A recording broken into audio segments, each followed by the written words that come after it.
Kawan-kawan sekalian, kini saatnya barangkali saya harus sampaikan tentang teknologi Bioflok 651 dalam aquaculture.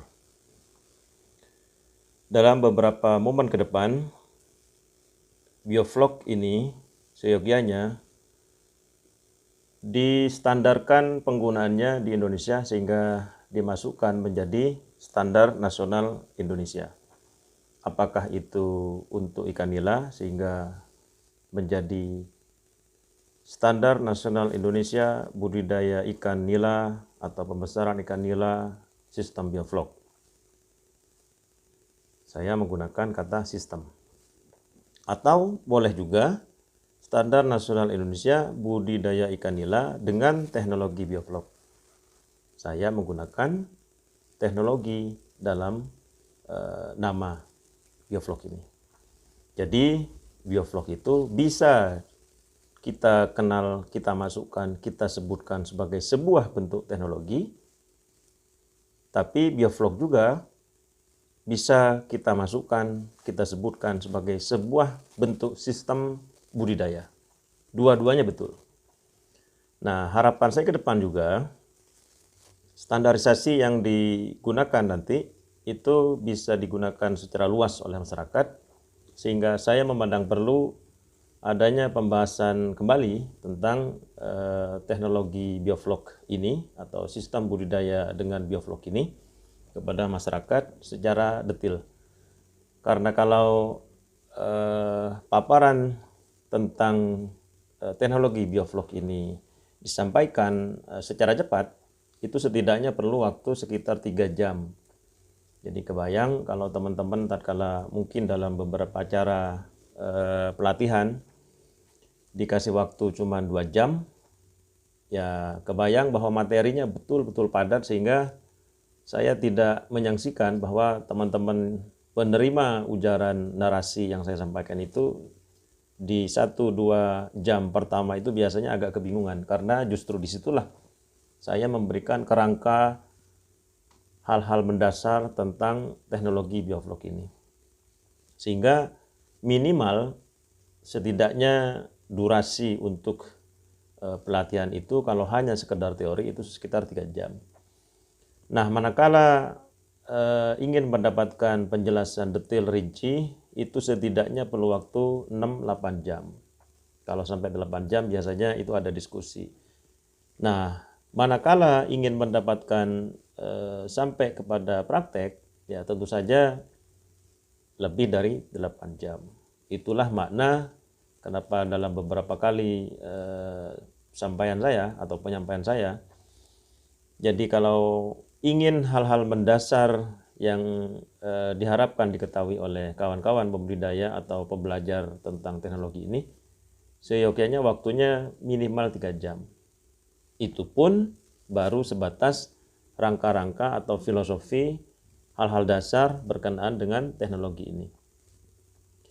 Berdasarkan judul ini, teknologi Bioflok 651 dalam aquaculture, saya ingin menyampaikan item demi item, kata demi kata, karena setiap penggunaan kata itu pasti ada maknanya, ada hal yang ingin disampaikan seperti itu.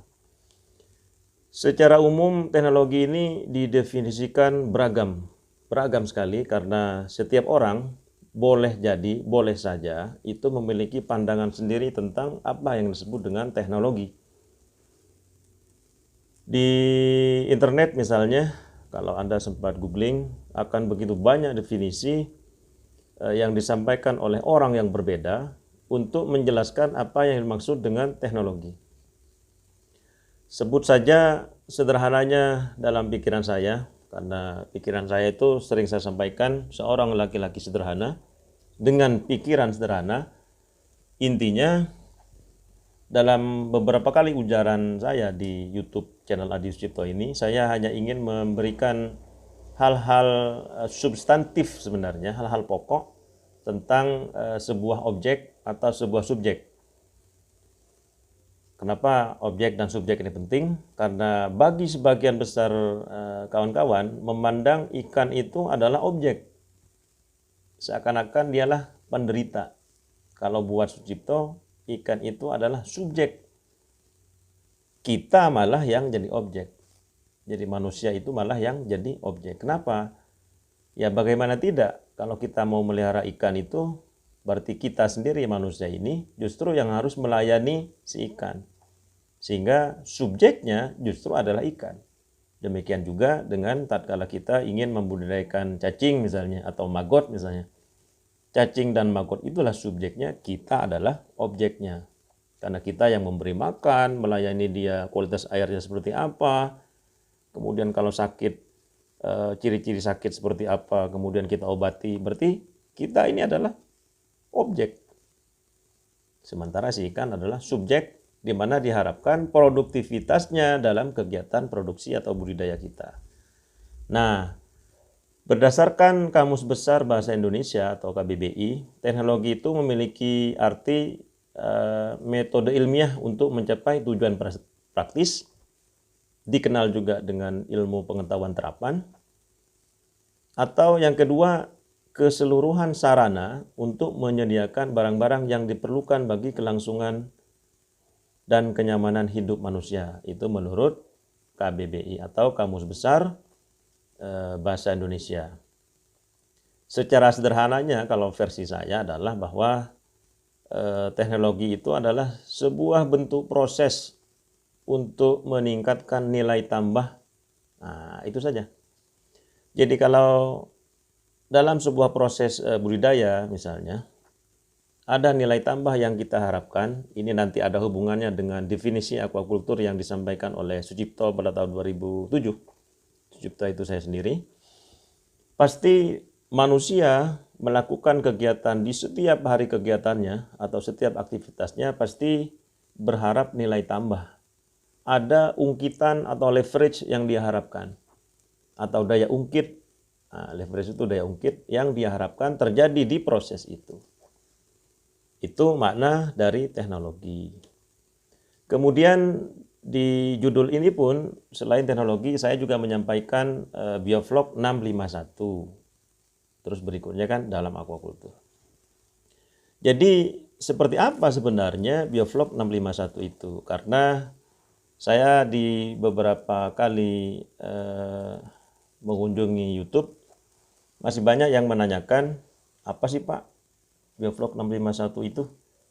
Apakah itu nama kelompok pembudidaya, katanya begitu.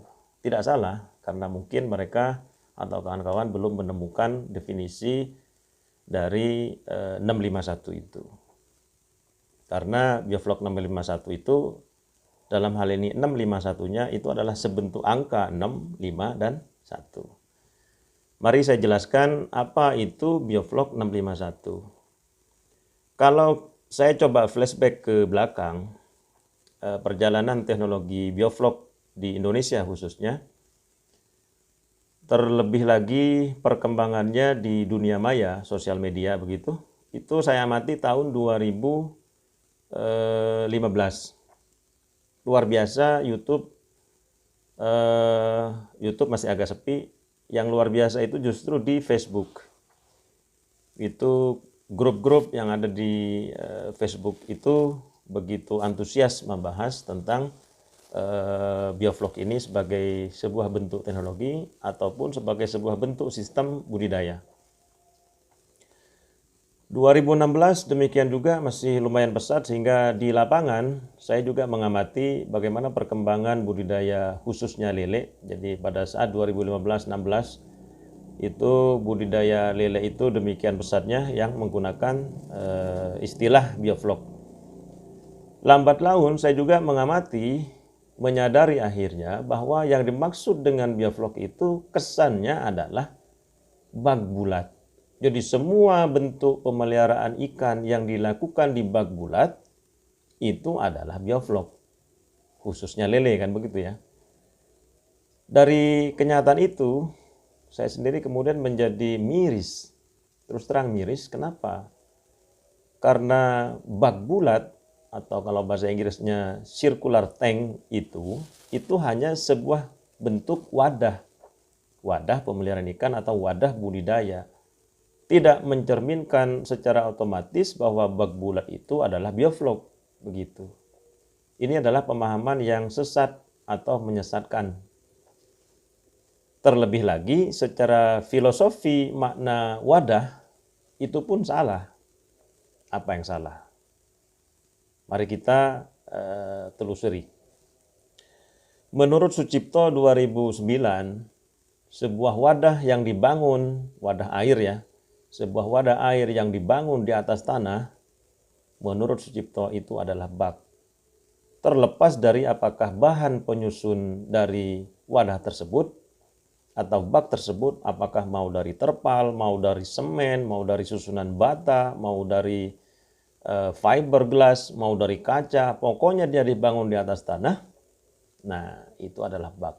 Sehingga dalam keseharian barangkali kawan-kawan di rumah masing-masing ada tandon air, dipompa dari sumur, dipakai untuk menampung air, kemudian dialirkan ke rumah masing-masing, sehingga kita sebut sebagai tandon atau bak tandon. Demikian juga dengan bak yang ada di kamar kecil kita. Kenapa disebut bak kok nggak disebut kolam? Karena dibangun di atas tanah, di atas pondasi tanah. Nah, dalam ilmu pond engineering atau rekayasa wadah berupa kolam, alhamdulillah saya sempat menjadi asisten juga di mata kuliah pond engineering, sehingga saya hobi untuk bidang ini. Secara umum yang dibangun di atas tanah itu kita sebut bak, termasuk bak bulat yang sehari-hari kita lihat di keseharian ya oleh kawan-kawan sekalian, dan mungkin sudah banyak itu di rumah masing-masing. Nah, kalau wadah air itu dibangun di tanah dengan cara menggalinya, apakah bak bulat itu digali dulu kemudian dimasukkan ke sana, sehingga sebagian besar dari wire mesh atau besi yang dibuat melingkar itu digali, dimasukkan ke sana, itu akan menjadi kolam baru. Apakah mau kolam tembok, apakah mau kolam terpal. Kalau terpalnya dibangun, dimasukkan ke dalam tanah dan harus digali dulu prosesnya, itu disebut kolam. Tapi kalau bak terpal itu dibangun di atas tanah, wadah terpal itu, maka itu adalah bak. Nah, begitu. Itu secara definisi aja sudah banyak yang salah, secara filosofi. Kemudian kalau tambak gimana Pak? Tambak itu sebenarnya bentuk lain dari kolam, karena tambak itu kan harus digali. Begitu ya. Nah, cuman wadahnya spesifik kepada pemeliharaan di payau biasanya. Itu disebut tambak. Itu filosofi dari wadah. Sehingga penjelasan ini saya harapkan detail dan memberikan ruang informasi baru, memberikan informasi baru seputar filosofi tentang wadah untuk ikan, baik itu budidaya maupun di pembenihan. Nah, sekarang kita kembali kepada apa itu Bioflok 651. Kalau saya coba lanjutkan tentang perkembangan teknologi bioflok di Indonesia sejak 2015-16, saya mengamati adanya penurunan geliatnya pada 2017. Basic saya secara umum dikenal orang itu sebagai seseorang yang menggeluti genetika ikan, termasuk breedingnya atau breeding and genetic ya, gitu ya. Karena sejak awal saya bekerja, pendalaman saya adalah ke bidang reproduksi dan genetika. Di beberapa kesempatan saya barangkali sudah sampaikan genetika ikan itu seperti apa, ruang lingkupnya.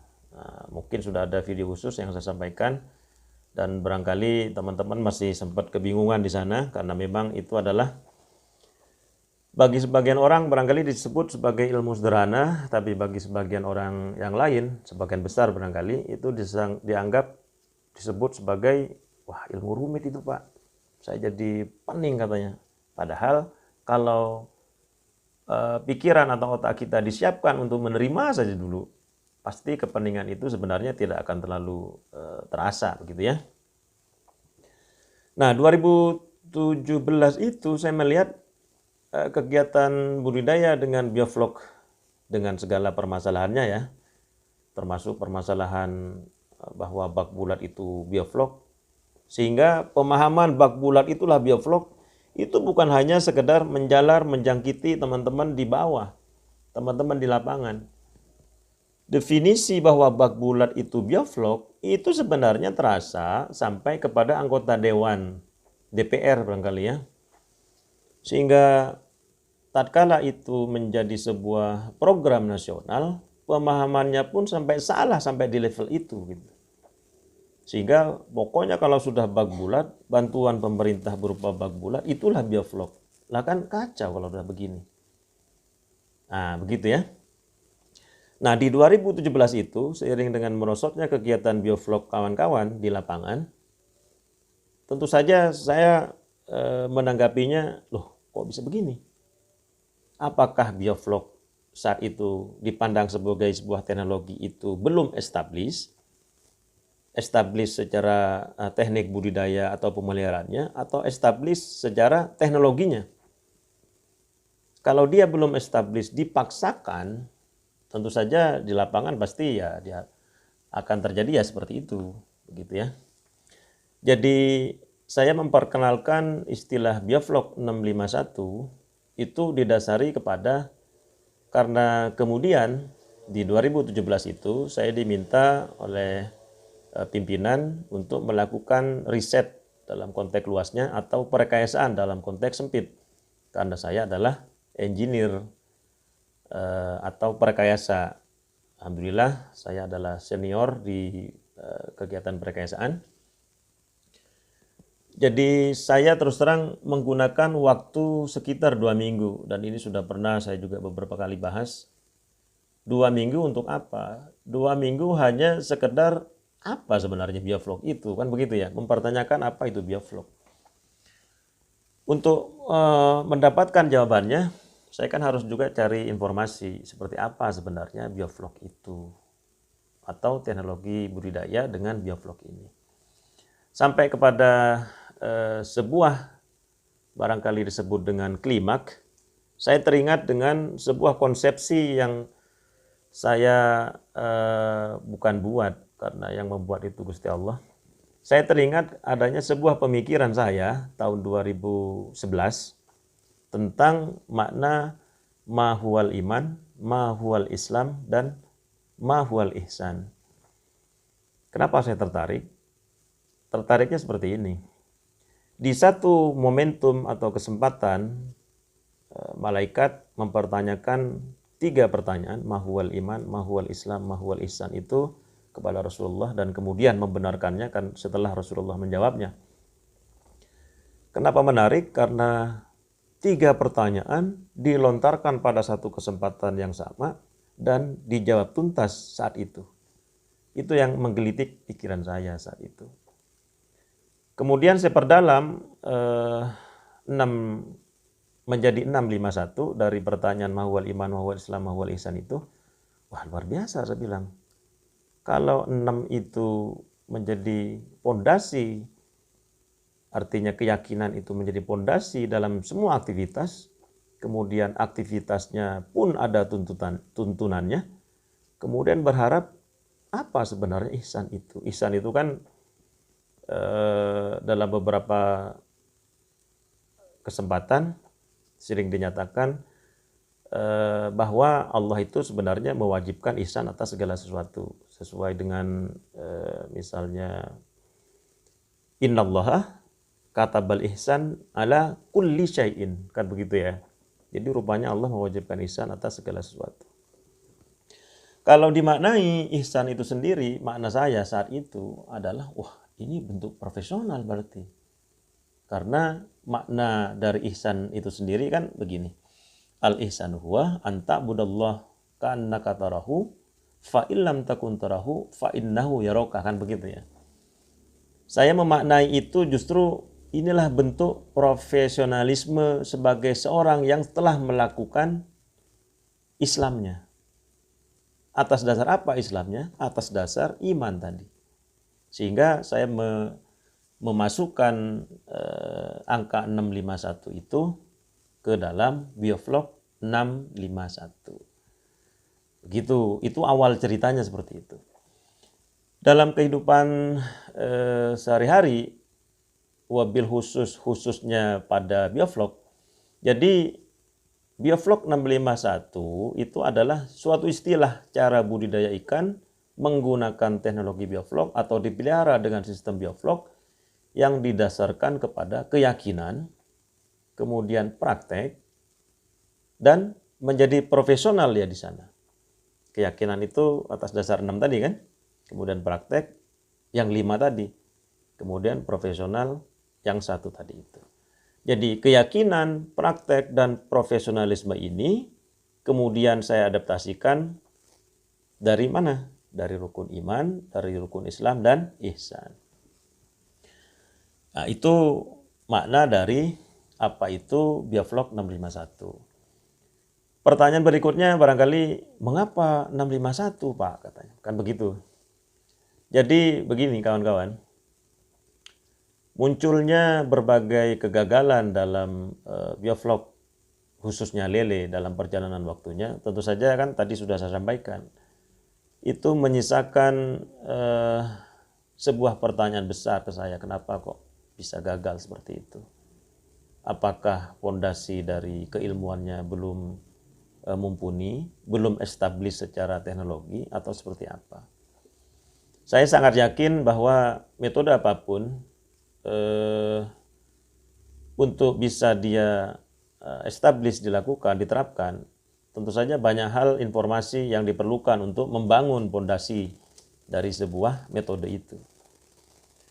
Ini bisa jadi berasal dari literatur atau dari analisis. Jadi kalau literatur itu tersaji, literatur itu bisa juga dianalisis. Entah dianalisis dari siapa yang mengeluarkan literatur itu, di mana dia dilakukan, ada kesamaan enggak dengan lingkungan kita, dan seterusnya. Banyak pertanyaan. Jadi mengapa 651? Tentu saja saya ingin memberikan fondasi juga kepada kawan-kawan yang ingin menerapkan bioflok ini, itu bahwa sebelum menerapkan bioflok diharapkan teman-teman itu yakin dulu. Yakin atas dasar apa? Atas dasar ilmu. Jadi kalau teman-teman ingin menerapkan bioflok 65, menerapkan teknologi bioflok, hendaknya teman-teman itu punya dasar ilmunya dulu, begitu ya. Karena itu adalah hakikat dari keimanan, keyakinan. Jadi kalau melakukan sholat 5 waktu aja misalnya ya, tapi dia tidak beriman kepada Tuhan misalnya, terus sholatnya ada nilainya enggak? Kan begitu sederhananya.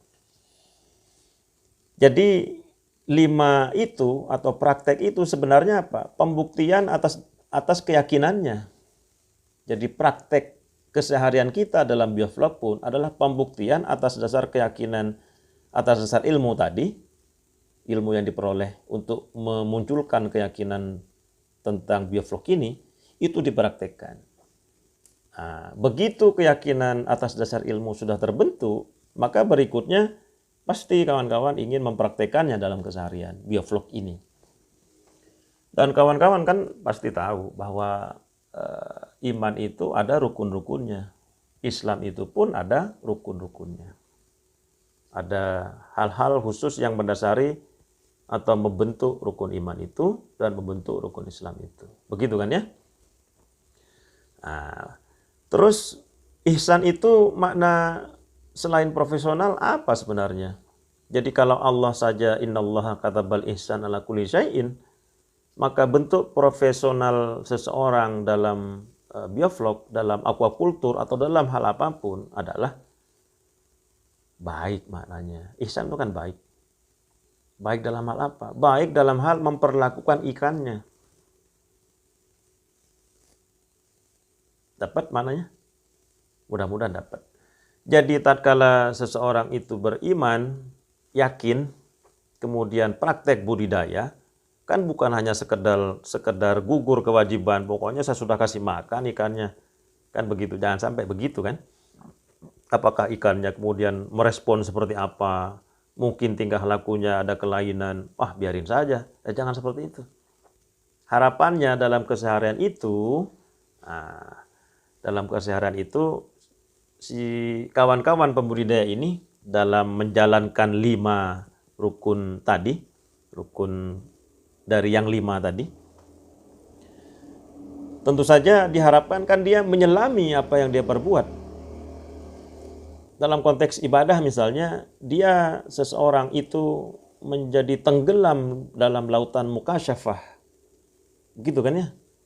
Jadi teman-teman yang memelihara ikan, misalnya sedang asyik memberi makan ikan, seperti dia tenggelam bagaimana dirinya seperti layaknya ikan. Begitu maknanya. Luar biasanya. Hati antar hati, memangnya ikan nggak punya hati? Punya kan? Dia juga punya insting, dia juga punya animal insting, hal-hal dasar yang diberikan Tuhan kepadanya. Sehingga kalau perlakuan kawan-kawan itu baik, tentu saja ikan akan berespon baik, kan begitu ya? Nah, seperti itu. Kemudian, siapa yang menerapkan 651 itu dan di mana? Nah, jadi 651 itu adalah konsep umum dalam semua kehidupan. Jadi tidak khusus secara serta-merta bahwa gara-gara 651 itu saya pakai dalam biovlog, nama biovlog di bagian akhir, jadi biovlog 651. Tidak serta-merta bahwa 651 itu hanya cocok untuk biovlog, tidak seperti itu. Jadi 651 itu sebenarnya cocok untuk semua sistem kehidupan, begitu ya. Semua praktek yang nanti akan teman-teman lakukan, begitu. Apakah teman-teman sebagai pengusaha, teman-teman sebagai praktisi, teman-teman sebagai peneliti, itu dipakai. Dan kenapa harus angka yang Pak Adi sampaikan? Ini yang menarik. Teman-teman tertarik teknologi biovlog itu alasannya apa sebenarnya? Secara jujur, bisa kawan-kawan jawab di komen barangkali ya. Hampir semua manusia mengejar teknologi baru diharapkan apa?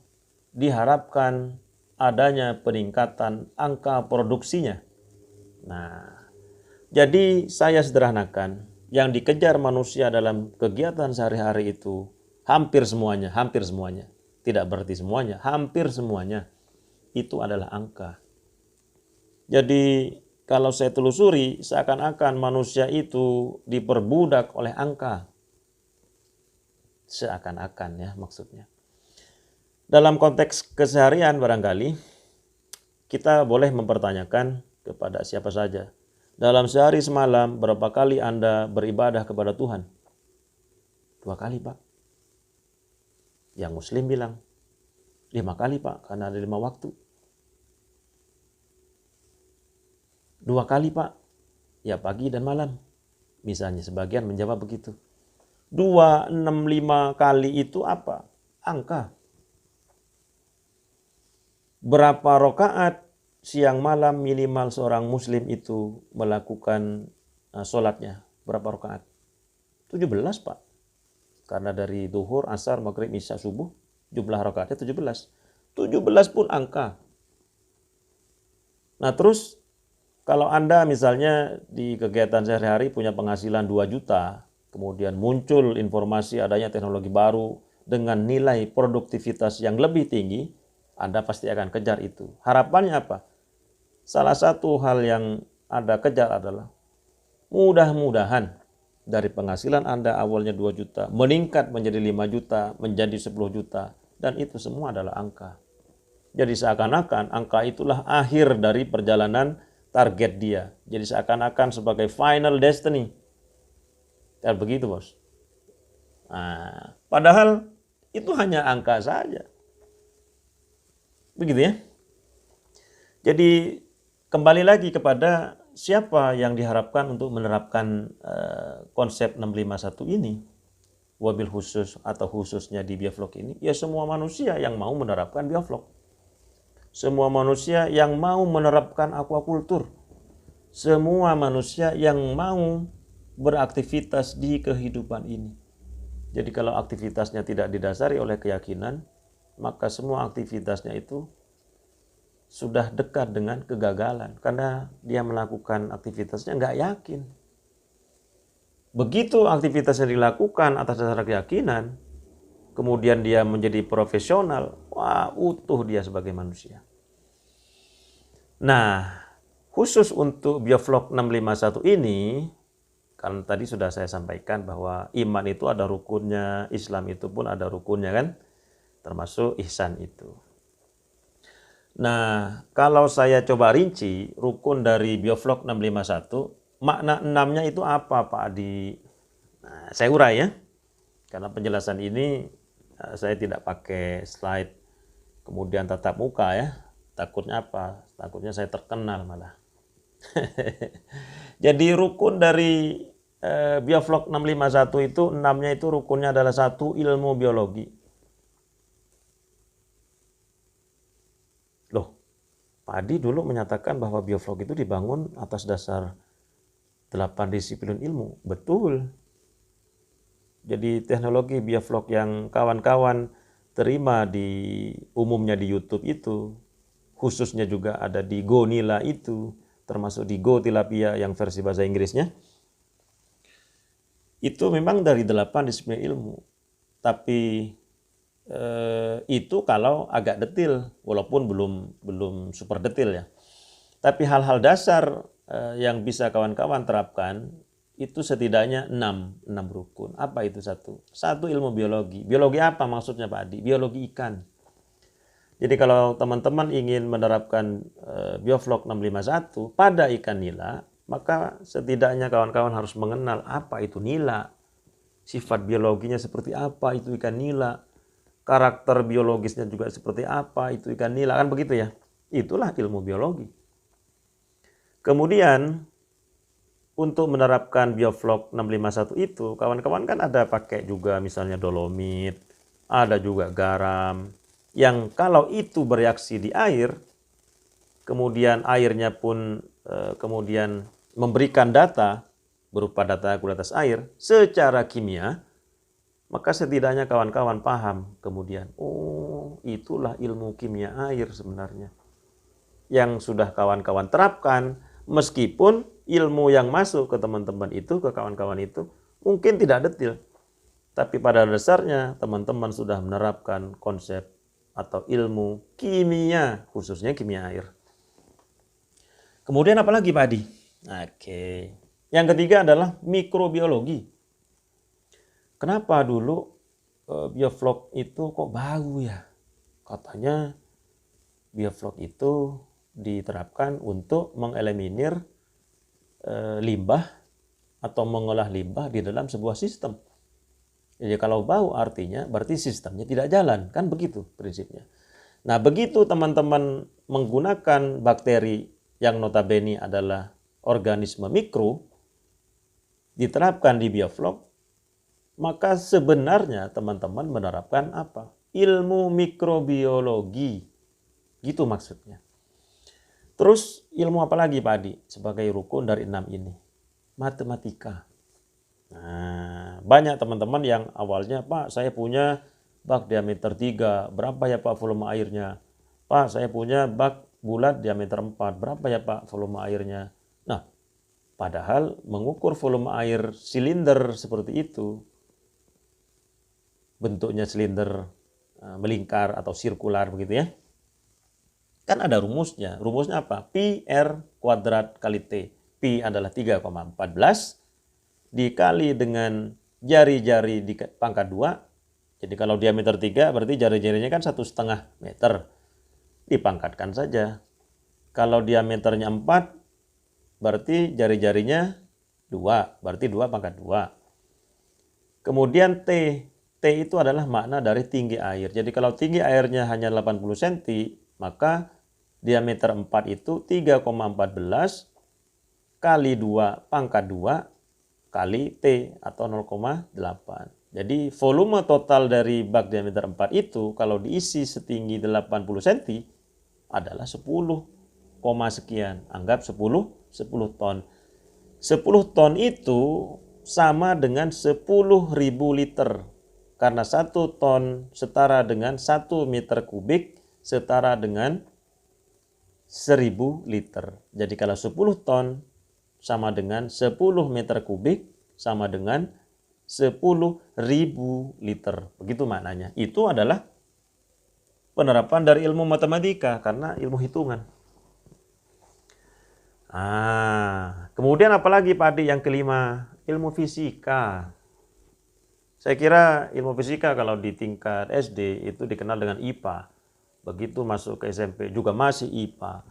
Begitu sudah masuk ke SMA atau sederajat, dikenallah ilmu fisika. Begitu ya kawan-kawan. Dalam hal ini ilmu fisika itu diterapkan dalam bentuk apa Pak Adi? Coba mari kita mulai berhitung.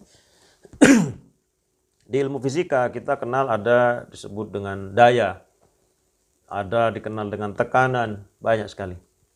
Dalam konteks ini, saya memasukkan ilmu fisika itu dalam perhitungan apa? Perhitungan misalnya berapa tekanan udara minimal per meter kubik.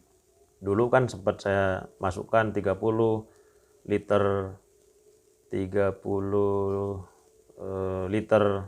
per meter kubik gitu ya. Kemudian diadaptasikan kembali, disederhanakan menjadi 8 sampai 10 watt per meter kubik, begitu ya maknanya, masih ingat mudah-mudahan. Itu adalah ilmu fisika. Karena begitu batu aerasi kena tekanan udara dari pompa udara, apakah itu high blow, apakah itu supercharge, apakah itu root blower, nah, begitu dimasukkan melalui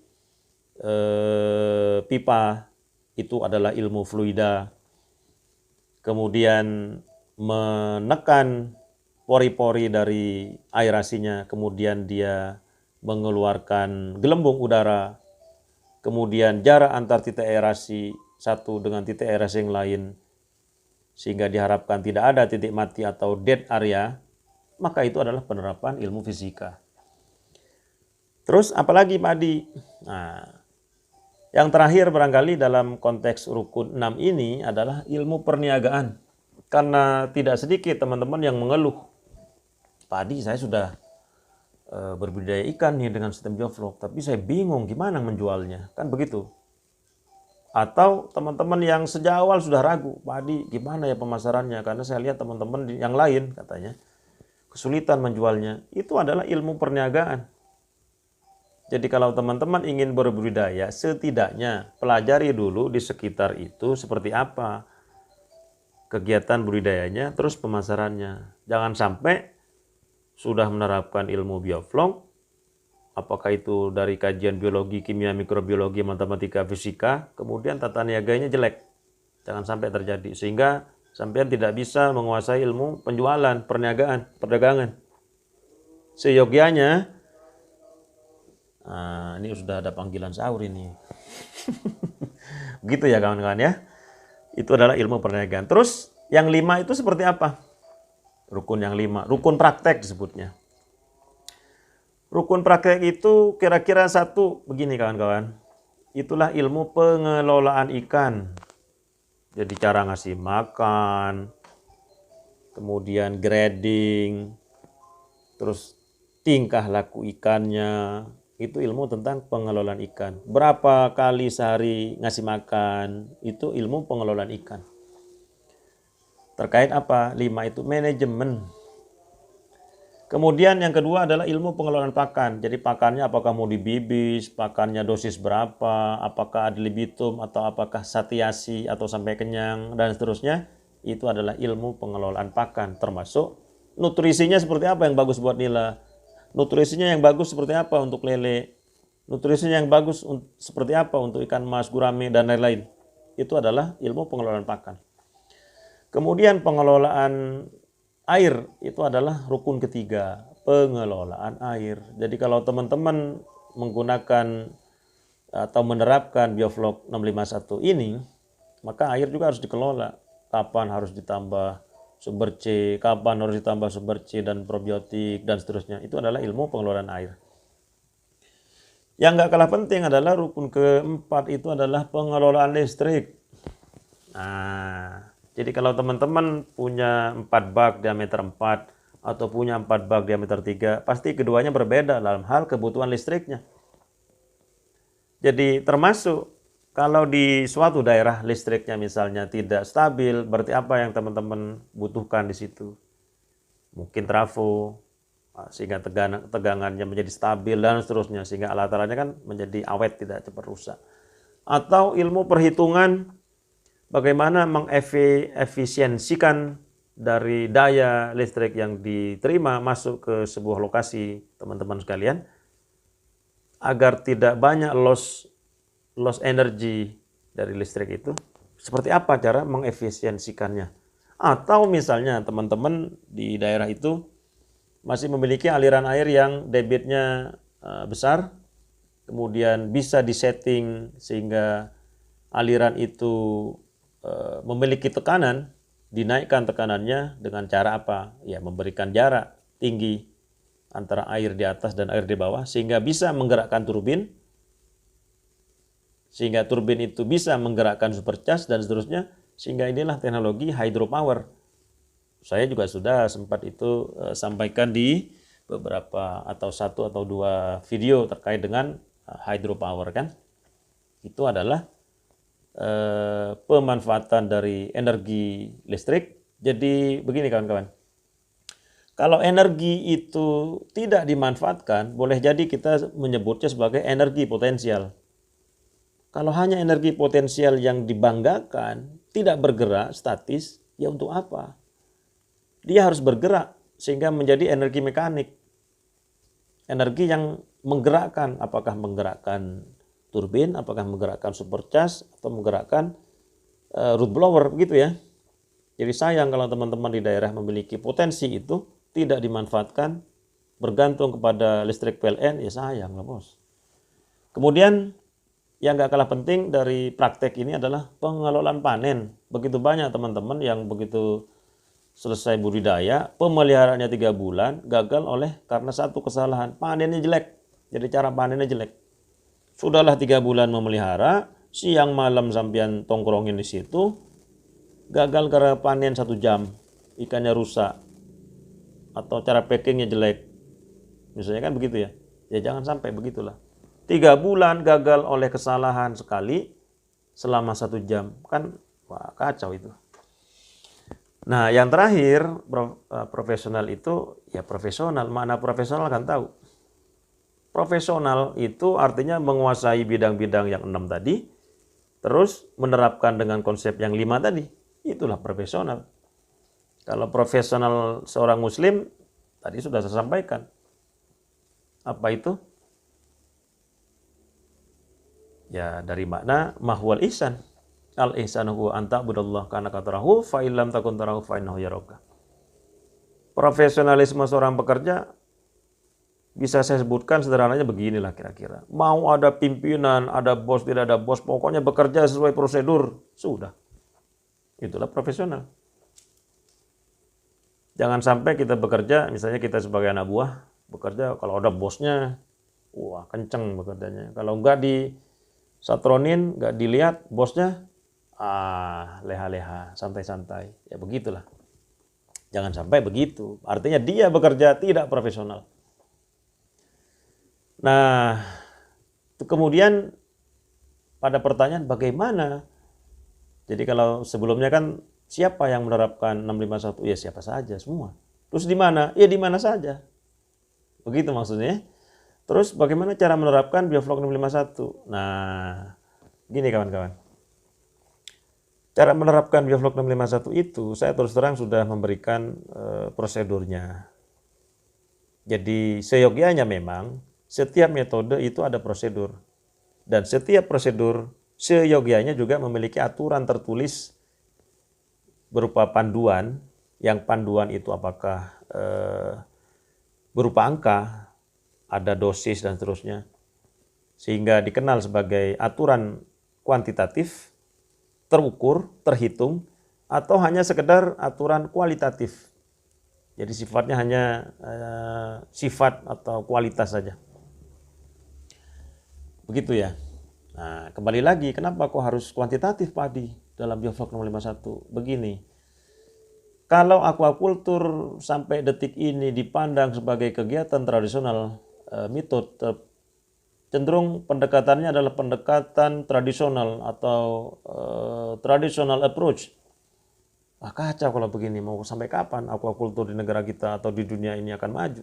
Kalau aturannya hanya sekedar kualitatif saja, tidak ada kuantitatif. Kuantitatif itu maknanya terukur.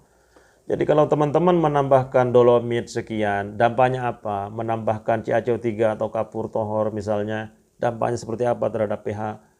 Kalau menambahkan pakan sekian, maka loading N yang masuk ke air itu berapa? Itu kan harus terukur. Karena sebagian besar bak, entah itu bak bulat atau bak kotak, bak persegi atau kolam, itu adalah closed system, tertutup. Kenapa tertutup?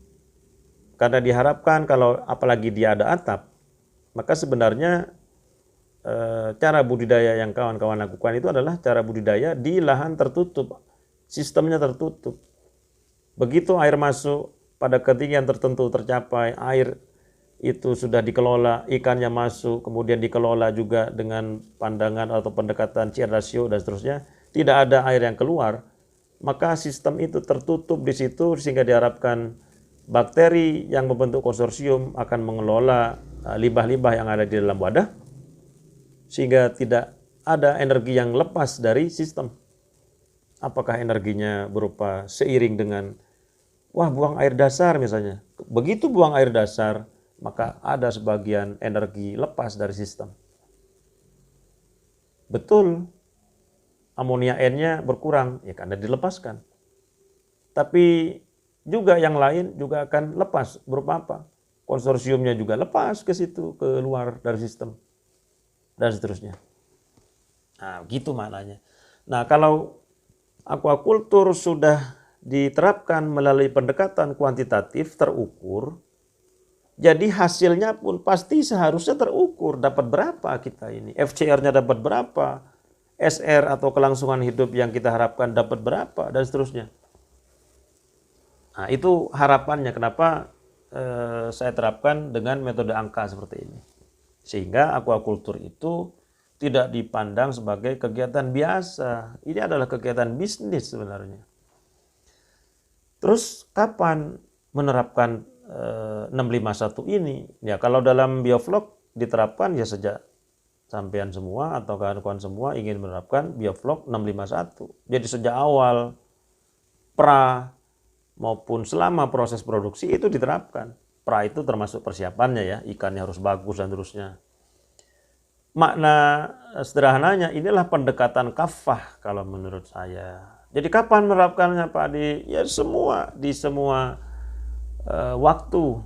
Jadi kalau sampean muslim misalnya, kan ada disebut dengan muslim kafah. Kalau Anda berkecimpung di bioflok, maka bioflok 651 diterapkan secara kafah. Begitu. Tidak misalnya di persiapan pakai metode si A, metode bioflok 651 misalnya. Begitu proses menerapkan metode yang lain, kan tidak kafah namanya, mencela-menceli namanya. Terus begitu sudah trouble, lari lagi ke channel Adi Sucipto. Pak Adi kok kenapa seperti ini? Padahal mencela-menceli. Tidak konsisten, tidak istiqomah.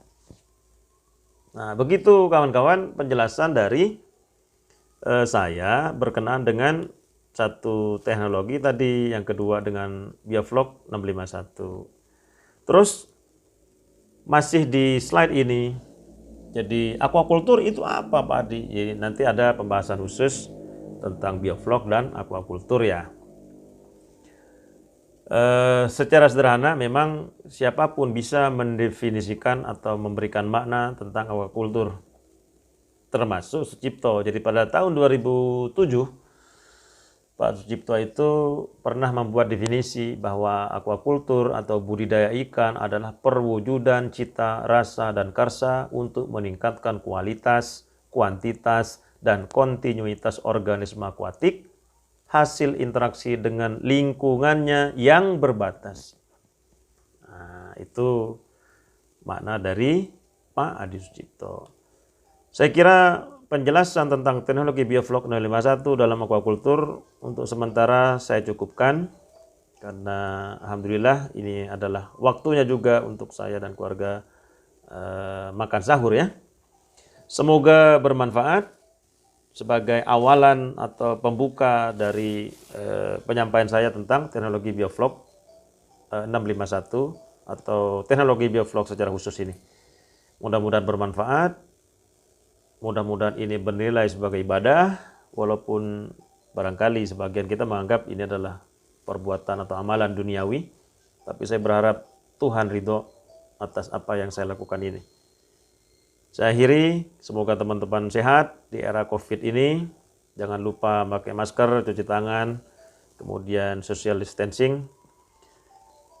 Tetap jaga kesehatan. Wassalamualaikum warahmatullahi wabarakatuh.